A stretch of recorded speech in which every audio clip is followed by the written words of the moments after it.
तो हिस्ट्री का चैप्टर जो है उसमें आगे हम पढ़ेंगे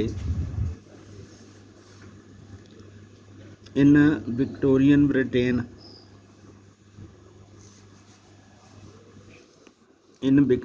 Britain the upper classes, the artisans, aristocrats and the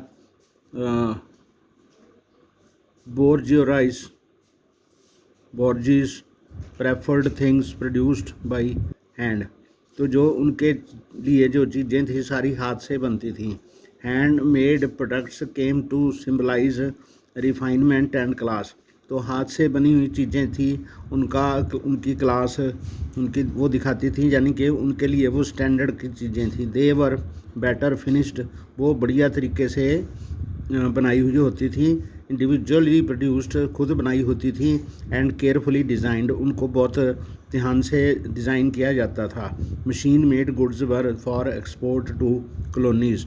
तो मशीनों से बनी हुई चीज़ें जो थीं वो कॉलोनीज़ में भेजी जाती थी। जिन देशों पर इंग्लैंड का कब्जा था उन देशों को उन्होंने अपनी कॉलोनी बनाया हुआ था, तो रॉ मटेरियल भी वो वहीं से मंगाते थे और वहीं पर अपना मशीनों वाला माल जो है वो बेचते थे। तो जो हाथ से बना हुआ सामान होता था वो महंगा होता था। In countries with labour shortage industrialist were keen on using mechanical power so that the need of human labour can be minimised. तो जिन देशों में उनको लेबर कम लगती थी वहाँ पर वो जो इंडस्ट्रियलिस्ट थे वहाँ पर ह्यूमन लेबर को यूज़ करते थे ताकि जो लेबर की कॉस्ट है उसको कम किया जा सके। This was the case in 19th century America Britain. तो ये केस था 19th सेंचुरी में अमेरिका में और ब्रिटेन में। However had no problem being hiring human hand. तो उनको इंसानों के काम उनसे काम लेने में भी उनको कोई फ़र्क नहीं पड़ता था। तो अब हम पढ़ेंगे लाइफ ऑफ वर्कर्स। तो वर्कर्स की लाइफ कैसे थी, जैसे जे चित्र में दिखाया गया है, workers in an iron workshop. तो जो आयरन वर्क है, आयरन वर्कशॉप में ये जो लोग काम कर रहे हैं, तो इसमें ये वाले जो व्यक्ति हैं इन्होंने कपड़े नहीं पहने हुए। तो नॉर्थ ईस्ट में इंग्लैंड में painting by William Bell Scott में 1861 में ये पेंटिंग बनाई है। Many artist from the late 19th century began idealising workers. तो उन्होंने वर्कर्स को आदर्श बना के पेंटिंग बनाई। They were shown suffering hardship and pain for the cause of the nation. तो वो लोग देश के लिए दुख उठा रहे थे, तो उनको पेंटिंग में उन्होंने ऐसे दिखाया। यहाँ पर जो हैं जो उनकी सफरिंग्स को दिखाया गया है, हाउस लेस एंड हंगरी। तो ये जो हैं बेघर लोग हैं जो भूखे भी हैं, तो बच्चा भी है साथ में, औरतें भी हैं, बच्चे भी हैं, इंसान भी, मतलब वो सारे बहुत मुश्किल हालात में एक जगह पे गली में घर से बाहर हैं और गली में हैं। This painting shows the homeless in London. तो लंदन में ठंड भी बहुत होती है तो वो घर के बाहर हैं। For tickets to stay overnight in work house. तो वो वहाँ पर भीड़ लगा के लाइन लगा के खड़े हुए हैं ताकि जो वर्क हाउस है उनका काम वाली जगह है वहाँ पर रात को वो ठहर सकें, इसलिए उन्होंने शेल्टर के लिए वहाँ पर लाइन बनाई हुई है। These shelters were maintained under the supervision of the poor law commissioner for the destitute wayfarers wanderers and foundling. यानी ये जो एक कमीशन बनाया गया था, पुअर लॉ कमिश्नर बनाया गया था, जो कि ऐसे बेघर और घूमने वाले जो लोग होते थे उनके लिए उन्होंने एक शेल्टर बनाया हुआ था। Staying in these work house was a humiliating experience. तो इनमें रहना जो था बहुत बेइज्जती वाला काम था। Everyone was subjected to a medical examination. तो उनका एक मेडिकल एग्जामिनेशन किया जाता था, उनको चेक किया जाता था to see whether they were carrying disease, क्या उनको कोई बीमारी तो नहीं है। देयर बॉडीज़ वर क्लीन्ड, उनके शरीर को साफ़ किया जाता था। एंड देयर क्लोथ्स प्योरीफाइड, उनके कपड़े जो थे वो साफ़ किए जाते थे। They had to also do hard labour, उनको बहुत हार्ड लेबर करनी पड़ती थी।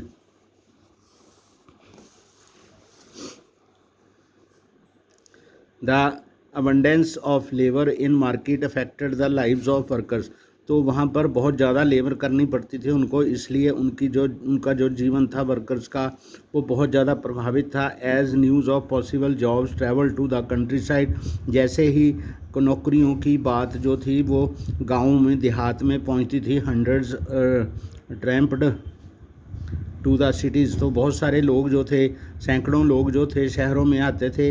The actual possibility of getting a job dependent on existing network of friendship and किन रिलेशंस, तो जो जॉब मिलने का सबसे ज़्यादा जो संभावना होती थी वो या तो दोस्तों को मिलती थी या तो भाईचारे को, रिलेशन भाई भतीजे को उनको मिलती थी, रिलेशन वालों को मिलती थी। If you had a relative और ए फ्रेंड इन ए फैक्ट्री, अगर आपका एक दोस्त या कोई रिलेशन वाला व्यक्ति एक किसी फैक्ट्री में लगा है, you were more likely to get a job quickly, तब आपको जो नौकरी होती थी वो बहुत जल्द मिल जाती थी।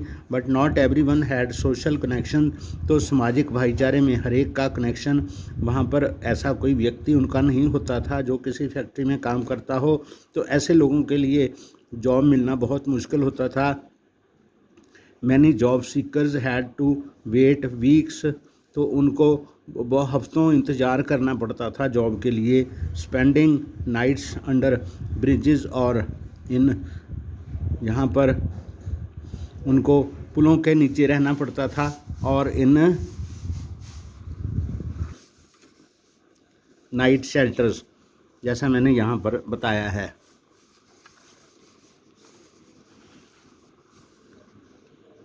Some stayed in night refuges, there were set up by private individuals, other went to casual wards maintained by the poor law authorities। Poor law commissioner यानी कि जो मैंने बताया उसके लिए लाइन लगा के वहाँ पर लोग इकट्ठे होते थे और उनको साफ़ किया जाता था, उनको नहलाया जाता था, उनके कपड़े धोए जाते थे, उनके मेडिकल एग्जामिनेशन किए जाते थे।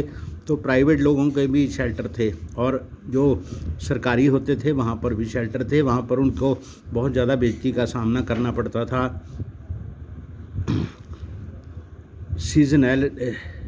Seasonality of work in many industries meant prolonged periods without work, तो सीज़न में जब काम होता था इसलिए काफ़ी समय ऐसा होता था जहाँ पर उनको काम के बगैर रहना पड़ता था। After the busy season was over, जब बिजी सीज़न पूरा हो जाता था, the poor were on the street again, तो जो गरीब लोग थे वो फिर गलियों में सड़कों पे आ जाते थे।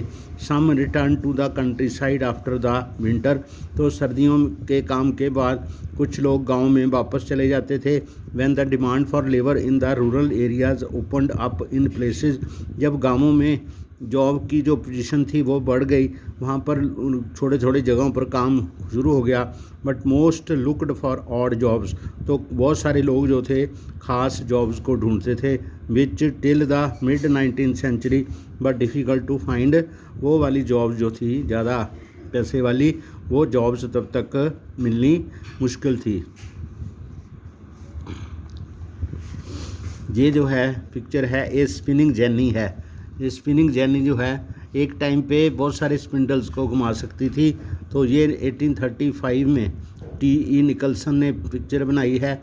Notice the number of spindles that could be opened with one operated with one wheel, ये बहुत सारे स्पिंडल्स हैं, यहाँ पर सूत काता जाता है तो एक ही व्हील से उनको घुमाया जाता था, सभी एक साथ में काटते थे, तो एक हाथ की बजाय यानी कि कम से कम 20-40 स्पिंडल एक साथ में घूमते थे।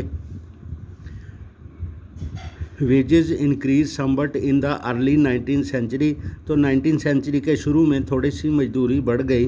But they tell us little about the welfare of the workers, परंतु वो लोग वर्कर्स के वेलफेयर में कुछ नहीं बताते थे। The average figures hide the variation between the trades and the fluctuation from year in year.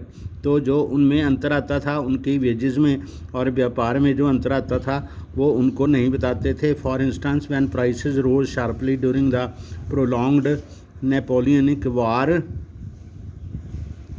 तो जब नेपोलियन के साथ लड़ाई में इंग्लैंड की फ्रांस के साथ जो लड़ाई थी नेपोलियन के साथ, उस टाइम काफ़ी लंबी चली वो।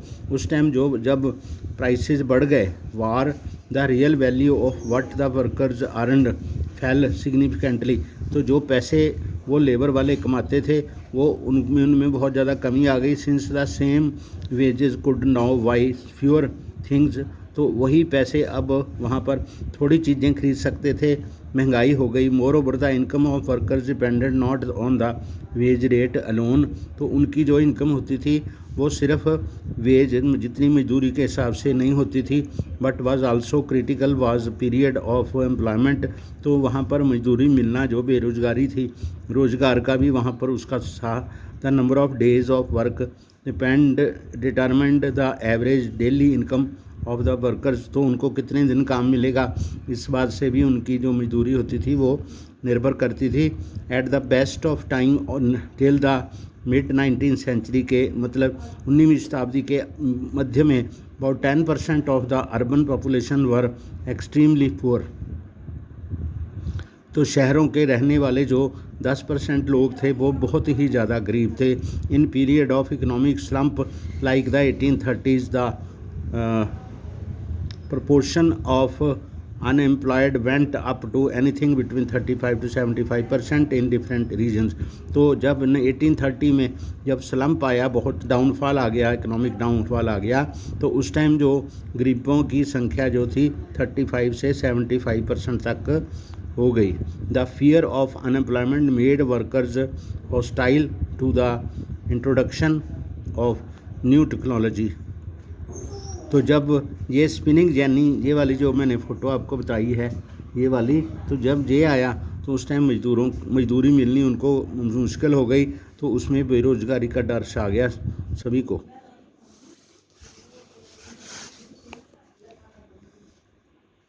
A magistrate reported in 1719 about an incident when he was called in to protect manufacturers' property from being attacked by workers। तो एक मजिस्ट्रेट ने एक रिपोर्ट दी है 1719 में, तो उसने एक इंसिडेंट बताया है जब उसने एक मैन्युफैक्चरर जो था प्रॉपर्टी, उसकी प्रॉपर्टी को लोगों से, वर्कर से बचाने के लिए जो एक उनको उसको रिपोर्ट की गई थी, उसको बताया गया था कि आपने उसकी प्रॉपर्टी को बचाना है from the depredations of lawless banditry of coilers and their wives, for the wives had lost their work to spinning engines। तो वहाँ पर जो औरतें थीं उनको उनका काम जो था स्पिनिंग इंजन्स में, उनका काम उनसे छूट गया, तो उन्होंने लॉलेस बैंडिट बन गए, वो डाकू बन गए, गैर कानूनी तरीके से काम करने लगे।